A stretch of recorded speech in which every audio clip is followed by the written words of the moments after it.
Hello. So I'm gonna do some painting. So I decided to jump online and see if I can get some painting. I've got family coming over in about an hour, so I'm not gonna get a lot done.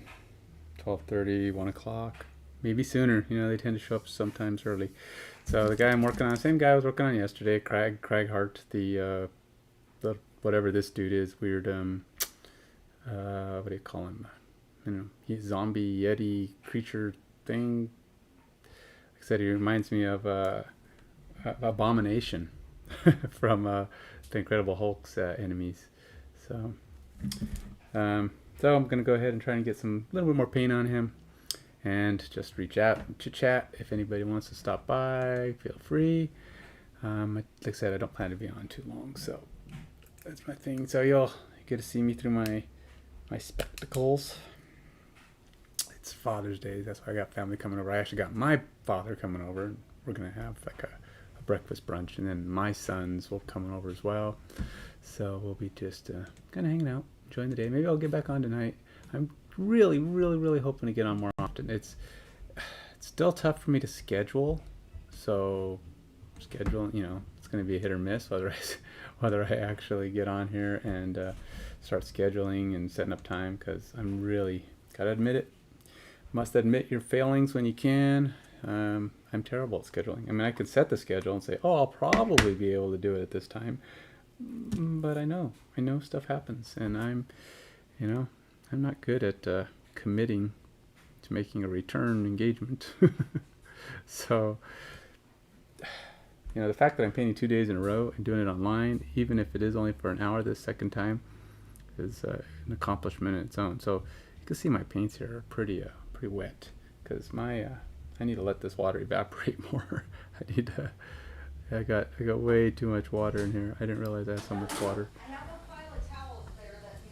I didn't realize I had so much water in here. It's just seeping through my. Oh, I gotta check. Yeah, my seeping through my parchment paper. So it's way too. Just my fault. I didn't realize it was lifting the paper instead of making it wetter. It just made it super wet. So my paints are lasting forever, though. They'll stay in here until forever. But I'll need to add more paint just to keep them from getting too watered down, losing too much pigment. Okay, so this is the guy I'm going to work on. I turn on my little spotlight. So when I get him nice and close and I can see him, you can see how it brightens up the figure when I look close.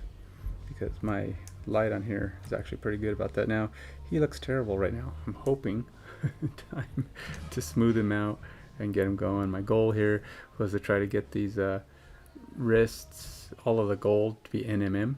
It's obviously not there yet. I'm coating him with a darker, like a plague brown. Has his dark undercoat. Then I thought maybe I'd go with something a little lighter as we go on. I'll move to maybe an elf skin tone or something. And then maybe, I don't know, yellow. Start getting colors on there that start calling it out. Maybe some white. I have never, ever done NMM yet. So it's going to be interesting to see how that goes. For me, it's probably not going to go well. But hopefully it'll look okay. I've watched a few people do it on YouTube, guys who know what they're doing, and so we'll see. My second stream today, did my workout this morning on Twitch. Now, I'm not sure I'm going to stick with YouTube for these painting streams. I'm not sure that there's any real benefit to doing it here. The only reason I was doing it on YouTube, because I thought maybe I want to keep them, just so that I have, Active Minds games. My Active Minds gamer has some game related videos associated to them. That was kind of my goal, and this way they can kind of hang out. And plus I kind of liked it because I can check the progress of how my painting went. Maybe I can download some videos, and so okay, I can clip pieces of the videos. They're on YouTube. YouTube is storing them for me, so I can kind of maybe put together a video of, like, say if I finish this CragHeart, I can chop it up and show how he went from nothing to something. I don't know. That's my thought, because I could probably combine every video I do and probably get an hour's worth of painting, an hour video after the 10 hours of streaming that I will do to paint this guy, because I am not a great focuser. I am a slow painter and distracted painter. That's my thing. Not good painter. Don't mistake any of that for quality. It's more about just doing, getting down to it, saying, hey, let's paint me some painting, paint me some minis. Trying to do it more often because I'm so far behind. We got some Bones 5 on its way pretty soon. So, I don't know what wave I'm in, but I'm in one of the late waves because we've actually bought. I backed them for a little bit, like $1 or $10 or something, and then when we got to the pledge manager, that's when I got my sons, said, hey, do you guys want to go in a little bit on these? You guys want to go in a little on this Bones? And they found some stuff they liked, and so we all went in on stuff. They actually bought more than I did. I didn't buy that much. I was more of a. So they have retarder medium. So I still kind of get thrown by the differences between these different. I'm gonna try to do a water-based retarder medium. This is a Vallejo too. I got all these different things. Vallejo makes so many different things that are confusing. They have glaze medium and matte medium and retarder medium. What? Isn't a medium a retarder? That's what's throwing me off. I don't know. Seems like that's the same thing. I don't know. So a medium, so a retarder. So this is what I do when I paint. I don't know if it works. It probably works. I think it works okay for me.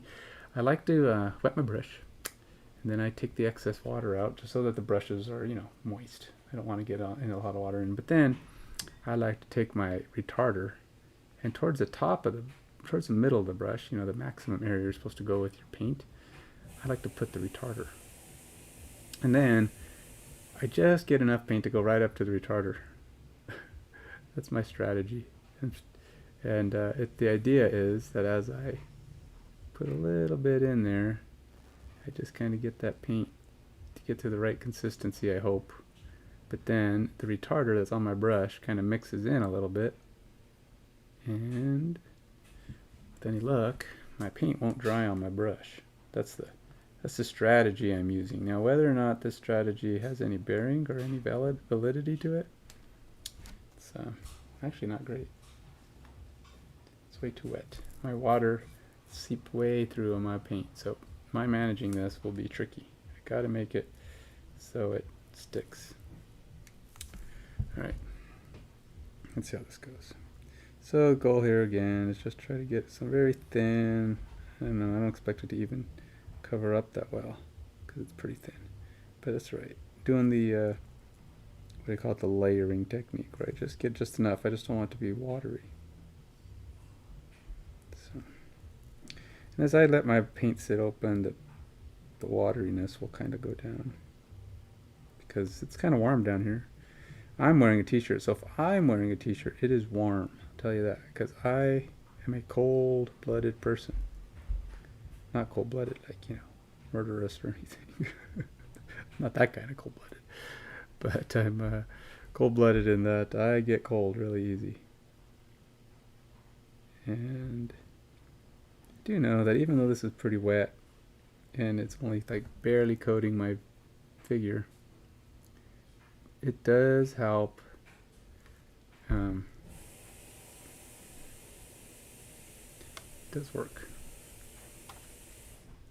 I actually put another drop of paint in there, but it's just really having a hard time holding its consistency. I think it's just got too much water. Water. Agua is over the top, man. So it means I have a lot of paint, because once I keep adding more drops, it's going to be... So just keep on adding these on. Eventually, when you add layers like this, the speckliness, the weird pass through of the other colors, it's all going to start to fade out and hopefully become nice and smooth and eventually even look kind of metal-like. Just because it's smooth like metal.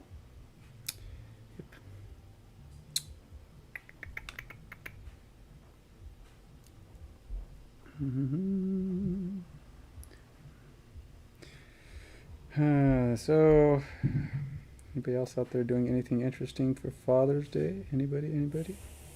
Nope. Anybody out there? I mean, I don't know if you can even hear me. I tend to start mumbling sometimes, so please do. Please say, "Hey, buddy, you're mumbling. Pay attention. Don't get distracted. Don't get so absorbed in your painting that you don't even talk normal. Who's gonna want to watch you if you're not talking normal?"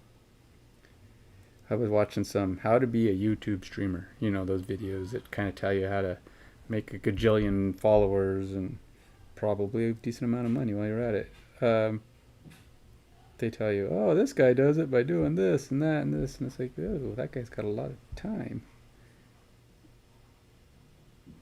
It's like, he's one of the best known Minecraft or war whatever game whatever person and out there, and it's, you know, insert game here, and they just know how to do it. They do this and they do that and they do this, and I'm like, whoa, hello, I just want to paint.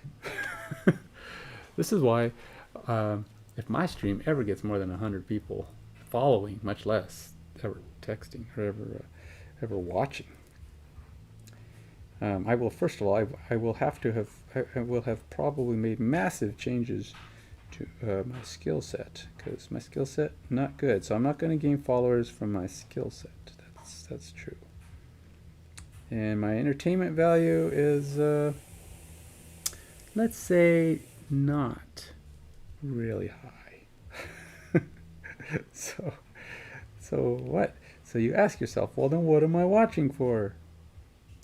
I don't know, change of pace? May I change of pace from other people? Yeah. So, I probably, I will say this. I will always be family friendly.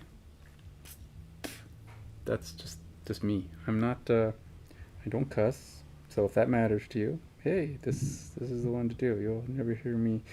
In fact, when I do exclaim, I usually use made-up words.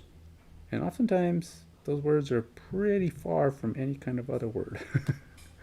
Sometimes they're pretty goofy. I've been doing that since I was a kid in high school. And my friends used to always laugh at me because I'd say weird things when I was exclaiming. They'd be like, what? What did you just say? Is that even a word? It's like, sure. That's a word.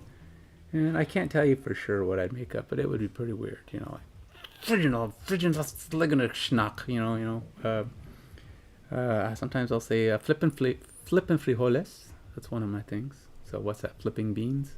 So flippin' beans. Darn it, you know. So yeah, those are my exclamations. Now I rarely use them. Now I won't tell you I've never cussed. I just never use it in a casual manner. I have been known historically to have been angry enough to use swear words. It's just like, I'd probably say in my life, swear words, I don't know that I've reached 100 yet. Even when I'm angry. Combine them all, I can't say I've used them more than 100 times. Certain words have slipped out, you know, and I don't even know if they count as swear words when they just come out as like you're trying to say one thing and you accidentally say another, you know. Just one of those weird dumb slips in the lips. Lip slips. Yeah, that's a new one, a lip slip. Awfully close to something else that is a little more risque. I think lip slips they happen in radio and stuff, right? Where you're not allowed to use certain words, but sometimes these guys, they just, oops, sorry, and they go, hey man, you can't say that here, it's gonna get me fired. Sorry, it was an accident. It's the only way it can be, a lip slip. Anyway, so Trying to keep my paints nice and thin here. Working on trying to go for smooth and hopefully get this, so all my brown parts of my guy to stop being shining through his pads. See, my paint is really working on separating, so that's not great. But if I can keep it on going on smooth, hopefully when it finally gets a full nice layer, it will be solid and smooth. No strokey marks, stroketh marks. So,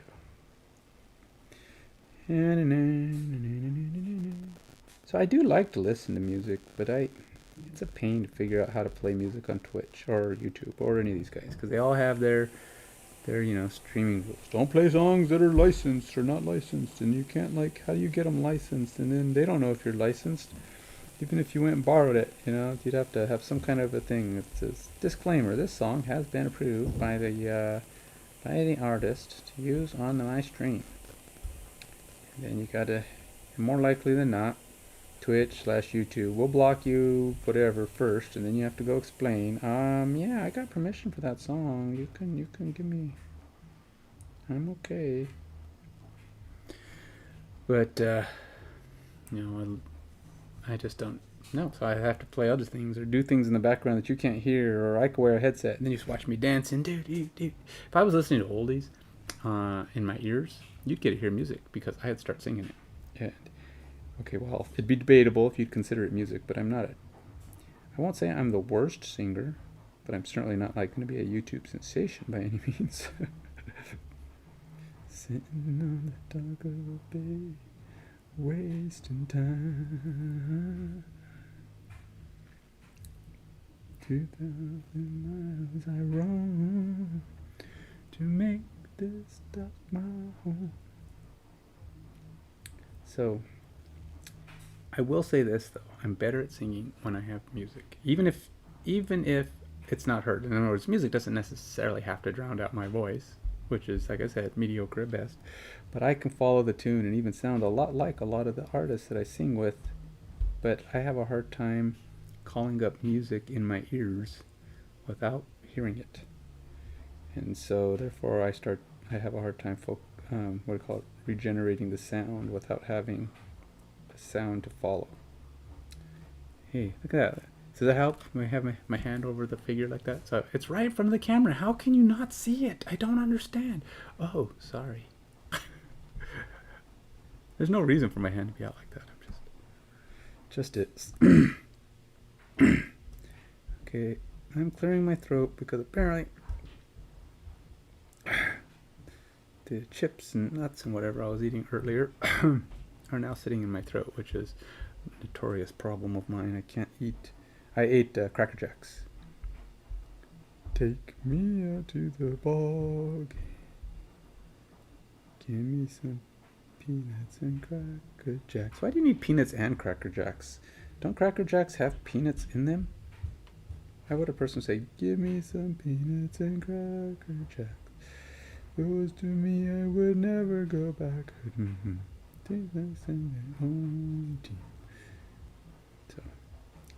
So that's my question of the day, my musical question of the day. Why do you need peanuts and Cracker Jacks? If you have Cracker Jacks, you don't need peanuts. Now, if you have peanuts, you might still want Cracker Jacks because you're missing out on that delicious. I tell you, I had some Cracker Jacks this morning, like I said, and they are so good. I didn't realize. I mean, they are like the best caramel popcorn. It's probably because it's like piles of sugar, but the little bag was only 150 calories, so it's not terrible. I've seen snacks that are a heck of a lot more than that. Popcorn in general is a pretty good snack as far as calories go. If calories matter to you, popcorn is a good snack, and it does matter to me. I try to work out, stay in shape, and trying to, one of these days, I keep telling myself, one of these days I will have a 6-pack abs. But, maybe I won't. But I'm going to keep trying. It won't be for a lack of trying. But I need to get down to, 10% body fat, which is about the general consensus that you have to be to have a 6-pack abs, at least 10%. Above that, you start looking a little, the abs. It doesn't matter how strong. I mean, how big your abs are. The bigger they are, I mean, I guess it could make it easier. You could do it at 10 to 12%, but that's a lot of muscle buildup. If you want like, that fit guy abs that aren't ginormously bulgy, then you have to be around 10% body fat. Interestingly enough, you don't even have to be that fit to have six-pack abs. You just have to be that thin. If you drop down to like a 9 or 8% body fat, doesn't matter who you are, you'll probably have some decent six-pack abs. That's guys. Women might have it might be a slightly different number for women. I think they're allowed more fat percentages just in their body metabolism, body shape, to have six-pack abs. That's what I've been told, but I don't know, maybe not. Not being a woman, I don't really pay that close attention to what the requirements are for a female to have six-pack abs. But I do know that when they're talking about fat percentages in general, what's healthy for guys and girls, guys are lower. So it's thought that, I guess, a guy with 20-something% is in worse shape than a female with the same amount of fat. Why? I don't know. I don't know what the logic is why a woman can have more fat on their body. And that's full-on body. Now, I know it has nothing to do with painting miniatures, but hey, when I'm just talking, I'm just talking. So I talk about things that I think I know things I believe I know something about. Now, it's only because I read about it. That's my thing. I work out. Gotta read. Gotta figure out how to become better.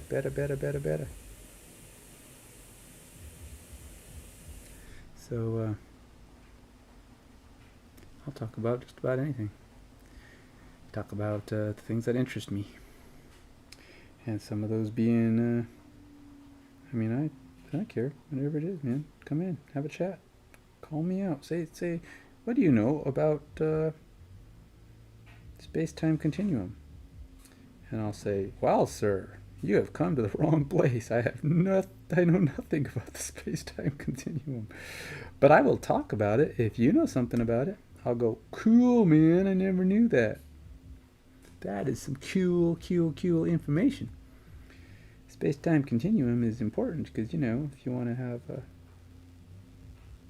if you don't want to like break the world in your time travels, we all know time travel is possible. But those future guys that are time traveling everywhere, they don't like to share.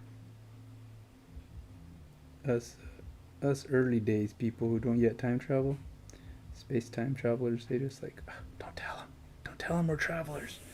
Just pretend, keep your head down, nod your head and smile when they're talking nonsense. What these people know, Star Trek is so goofy. So what do you think about time, huh? Time travel.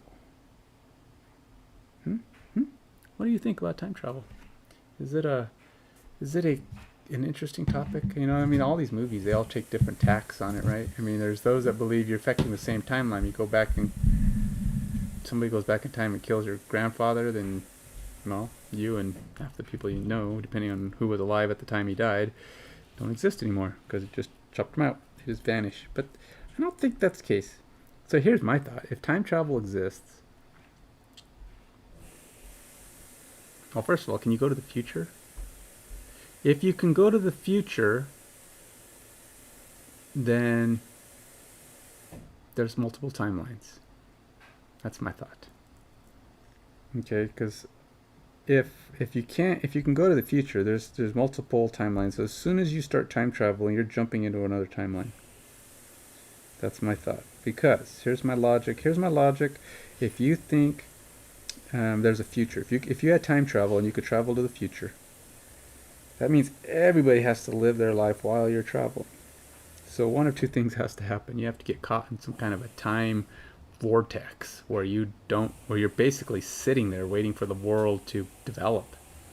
Which would also mean that once you get to the future, you won't be there because you will have been vanished for however long you're in that time machine, and time just developed while you were in your machine waiting to jump to the future. Now, in theory, you'd go back and you'd have to live your life on that same timeline, so it doesn't work. So you would live your life when you go back on a different timeline, or a timeline in which you existed for that period of time. That's the only way that would work. If you have to go future, if you're jumping to the future, you can't jump to the future where you would have been unless that time actually lives. So you would have to actually get through that time. So I don't think you could actually I don't think it could actually function logically. There has to be multiple timelines to travel to the future. Now, you could travel to the future if you first went to the past, because the future already exists if you're on the same timeline. So you could jump back to the timeline that you're already on. And so, but as soon as you change it, kind of like Loki, right? They're doing all these variants and weird stuff. It's not a ton of time travel, but they do time travel, right? Yeah, the whole Infinity Gauntlet stuff was time travel. And so my belief is that you have to jump to other timelines in order for time travel to work if you're going forward in an affected timeline. So I think it's quite possible if you're jumping into the future based on variant timelines. Every time you jump to the future, it's a different timeline. Or it could be. I mean, it would be random, right? I mean, you would, if you're jumping into a different timeline, what's to say which timeline you jump into? So jumping to the future would be like, there has to be variance. Every single decision is a variant. So if you go to the future, you'd go to the future where you jumped into the future. Where you went to the time, went forward in time. You would not jump into the future where you lived and never went to the time future. I mean, I guess you could. Then you show up and you meet yourself, and yourself would go, "Hey, dude, how'd you do that? How did you time travel?" Or, "Oh, okay, yeah, so I was destined to meet myself on the same timeline?" No, wouldn't happen. You'd go to a different timeline. You'd never meet yourself, because the self that is there would have been a different self. Now, you can go to the past to meet yourself, but then you probably break your variance, break your past. And when you go forward, if you affected your own timeline, which you probably wouldn't, you would jump back into the timeline in which you traveled. So you left, you came back, but your personal timeline never affected, never changed, never altered in any way, because you didn't meet yourself. You can't affect yourself, because you're in a different timeline. Sorry, that's my theory. I don't think it would ever work. I think time travel is a cool concept, but only if, I just don't think it's practical without multiple timelines. I don't think so. And that also means that in order for time travel to exist, everything has to remain stable. So once you've done something, it's sitting there waiting for someone to come back.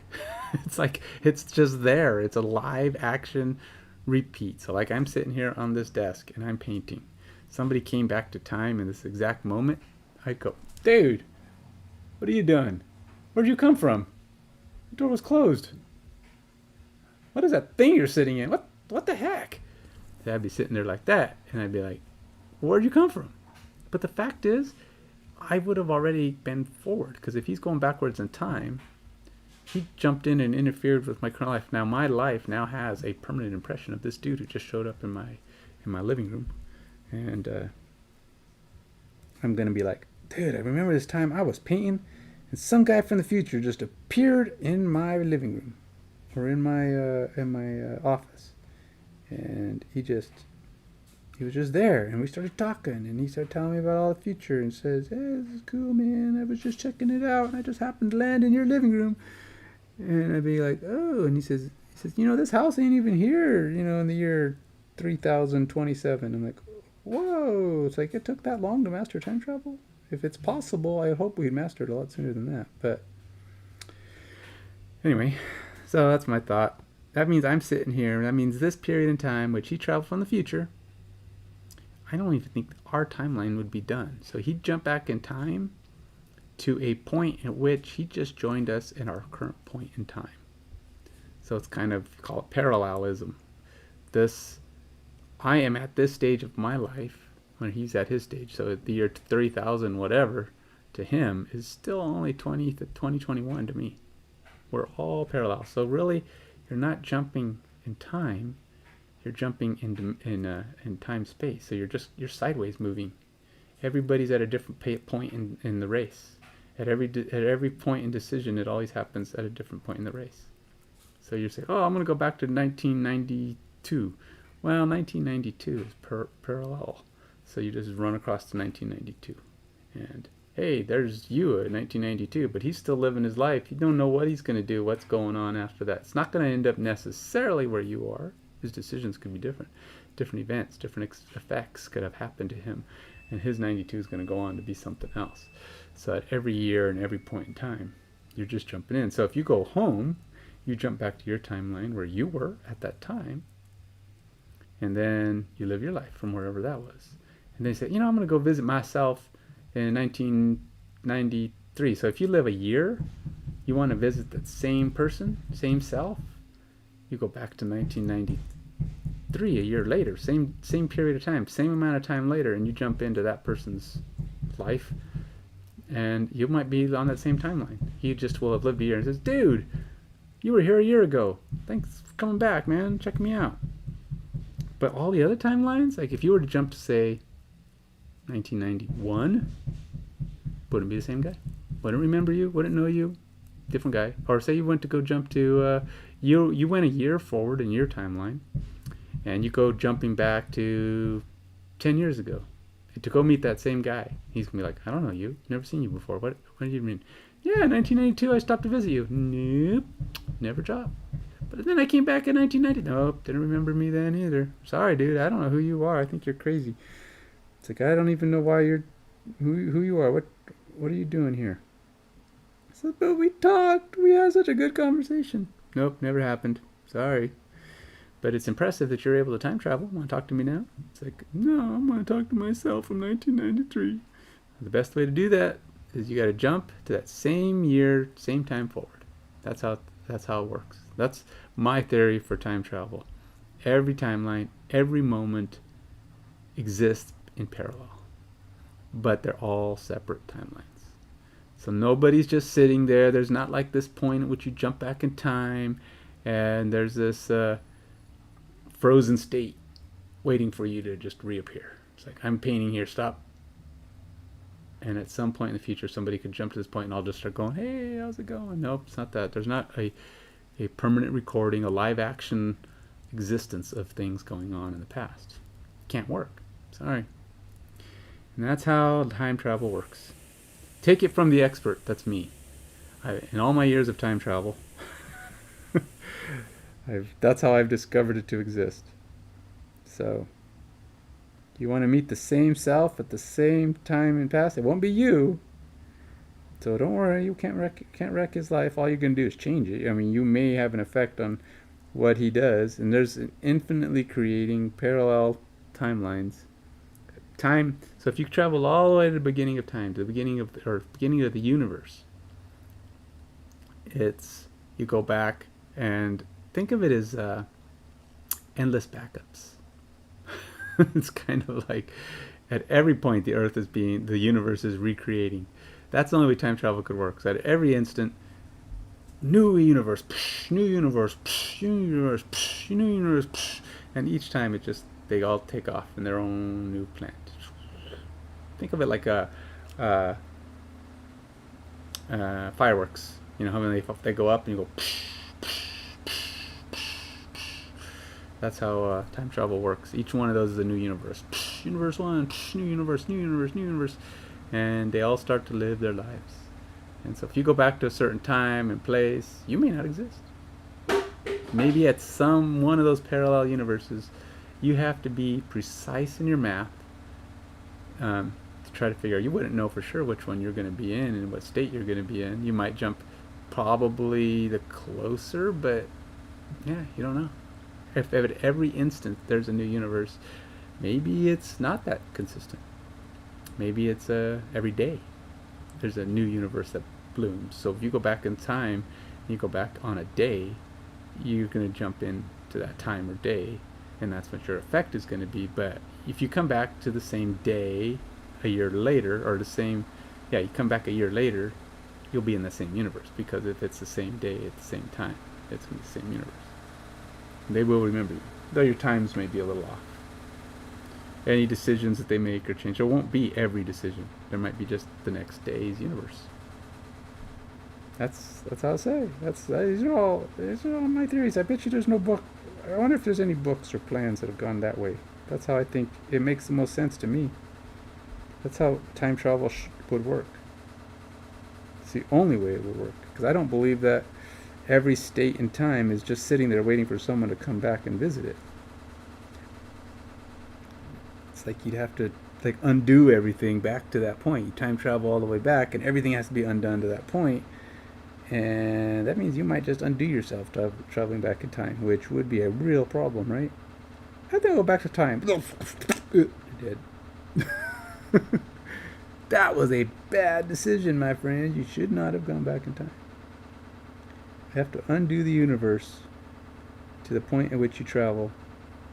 This way, anything you do that has an effect may change things, but it won't matter, because you don't exist in that universe anymore. You've undone it. The universe is starting over at that point. And that, to me, that's a little too big. That's too much power. Too much godlike power. And we're not going to. We know God's not going to allow that. God would say, no. I did not create this universe so that you can just go back and break everything. I have plans how this is all going to end, and you ain't going to go messing it up traveling back in time. So I think I'll just put a gremlin down here, and we will undo that little time machine of yours. Nobody will ever know. Go get him, gremlin. Aye, aye, Captain.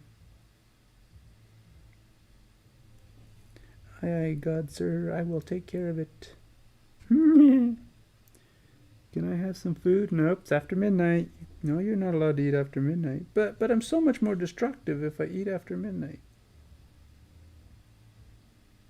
This is true, but we don't want you destroying the universe in the present. We just want you to stop that machine.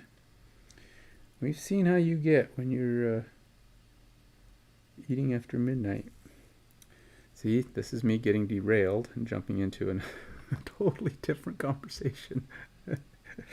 Conversation with myself. Isn't there a song like that? Talking to myself?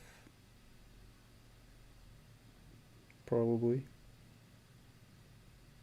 How much time have I wasted? 12:11? Yep, it's probably getting late. Going to be seeing people showing up, and then I will be logging off and saying goodbye. Good night, sweetheart. Well, it's time to go. Boom, boom, boom, boom, boom. Good night, sweetheart. Well, it's time to go. Let's see. I hate to leave you, but I really must say good night, sweetheart. Good night. Quick random question. What song is, what TV show is that thing on? Not TV show, what movie? Come on, anybody? Come on, somebody tell me, what? Come on, nobody? Man. All those millions of people I know are listening. Nobody knows what that song is from. Fine, whatever. So I will give away the answer. Here it comes. 3 Men and a Baby. Come on, let's see. That was Ted Danson and Tom Selleck and who was the other guy? It wasn't Paul Reiser. Who's the other guy? Can't remember. It wasn't Mark Ruffalo too, was it? No. Who was the other person? I don't know. I used to get Paul Reiser and Mark Ruffalo mixed up. I don't know why. They're really nothing like each other. But I don't know, something about them. They have maybe it's just their names. They're similar age and general appearance. I don't know.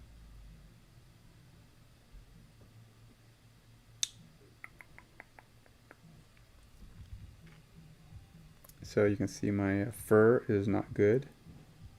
Very streaky. I think I made my fur too, it was still too thick. Got streaky fur.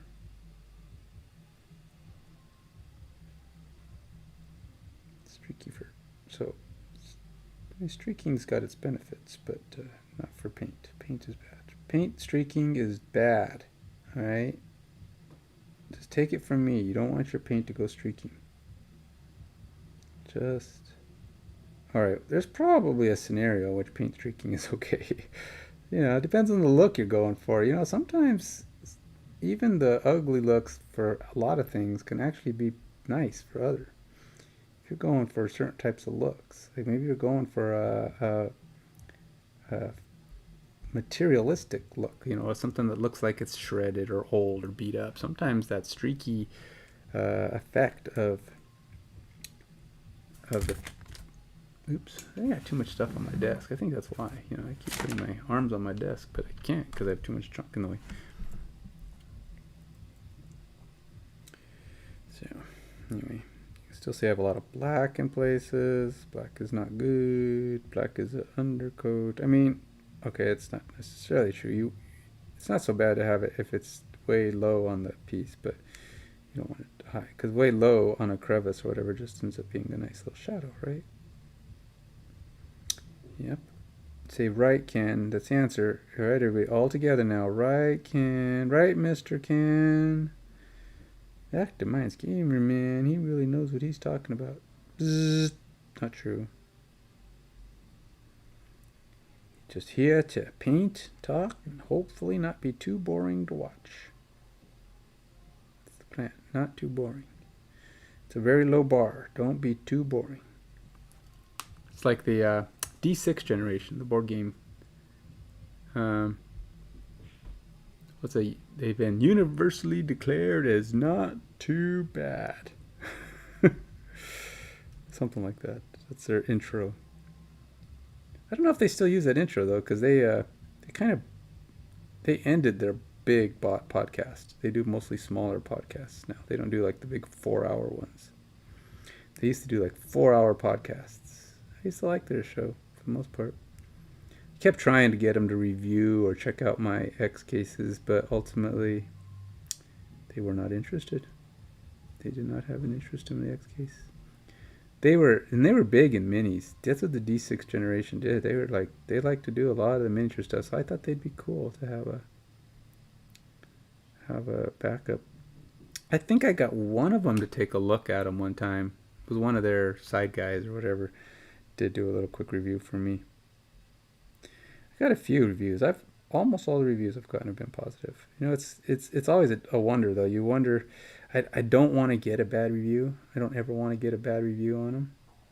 But I feel like if you don't get a bad review sometimes, then you wonder if everybody's just blowing smoke up your tushkas. It's like they just want you to keep sending them free stuff. So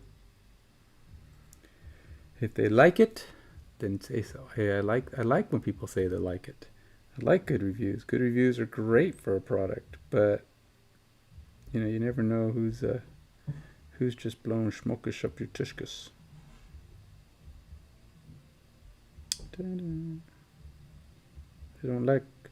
I like legitimate, honest reviews. If you have a problem, tell me. Because you know what? We're going to do another production run at some point here, hopefully within a year. That's my goal, my dream, my plan. Done 3 production runs, but now I'm trying to do it without spending all my money. I usually make all my money back, but that's not the point. It's time for the product to support itself, or have the community chip in. That's what the Kickstarts are for. And if the community likes it enough to chip in and pay the cost of getting it up and running, then that means it's ready to survive. If the community doesn't like it enough to pay for the Kickstarter or whatever, then maybe it's just not ready to survive. That's the rule. To be honest though, if I had the money that, I could spend without, breaking the bank and not messing up my personal finances, I would do it again. I would do it right though. I mean, I'd build the right amount, which is that's the problem. I've always built just enough so I could, be able to store it and not have too much inventory, because I was afraid of not being able to sell it out. But you need enough to be able to sell and make enough money off of it so that you can produce more. But I've always cut myself short. I always produce just enough to pay for production. And that's fine, but then you're done, right? Because you've paid for production. Gosh, dang it. Kind of moving around too much. You pay for production, and then what? You can't make more. You have to go get more money, because all you made was the base. You make enough off of that money, which is great.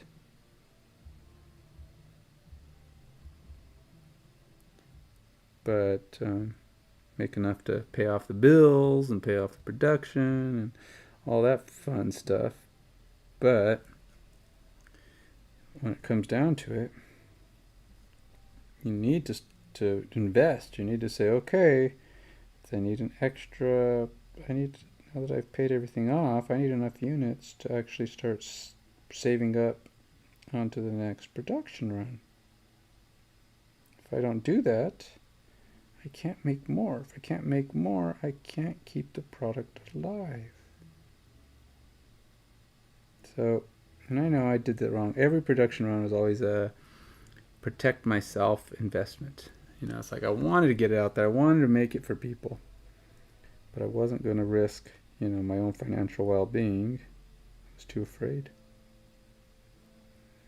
And as a result, every production run came up short on producing more.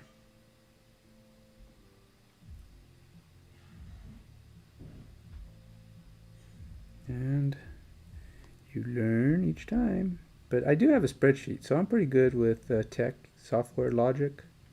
So I created this cool Excel spreadsheet. And all I have to do is punch in some numbers and say, okay, well, I need to make X. And this is how much X is going to cost, and all the little bits and pieces that cost this, that, and the other thing. And I need to do this, I need to do all these parts. And then it'll pop out all the other numbers I need. I said, okay, well, you need to produce this many units to be able to produce more units, so on and so forth. So it all comes down to your initial cost. Now you're assuming, of course, some of that has to assume to some extent, you can even assume some change in value. Maybe for your own sake, you plan for a 5% increase in production costs, because life happens. It's kind of how it happens. Now 5% is actually probably optimistic, because ultimately it could be 10% or more. And you just try to keep the lot, you just try to punch stuff in and say, what's going to make it so that I can keep making more? Now sometimes you have to adjust your price. And that's what I had to do this next time. We'll have to adjust the price to some extent. But I'm changing the product too. It's going to be a better, stronger, the materials are harder, way more durable. But it also means the price is going to be a little higher, but the markup is enough that I should be able to produce more units, assuming I produce the right amount the first time.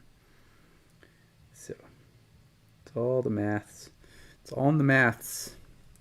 Never want to. My goal is never to actually charge people too much. It's a multi-buy product. And I want those people that buy it to be able to buy more and more and more and more and more and more and more and more. But it's hard. It's hard to make a product like that. I actually wanted it to almost be a loss leader and have normal charges for other things, where I charge too little but have enough of it and sell enough of the inserts and extras and things that go along with it, so that those things would have enough of a markup. They'd be cheap because they're smaller and they're just inserts, but they're marked up enough to allow me to make, balance out in the end.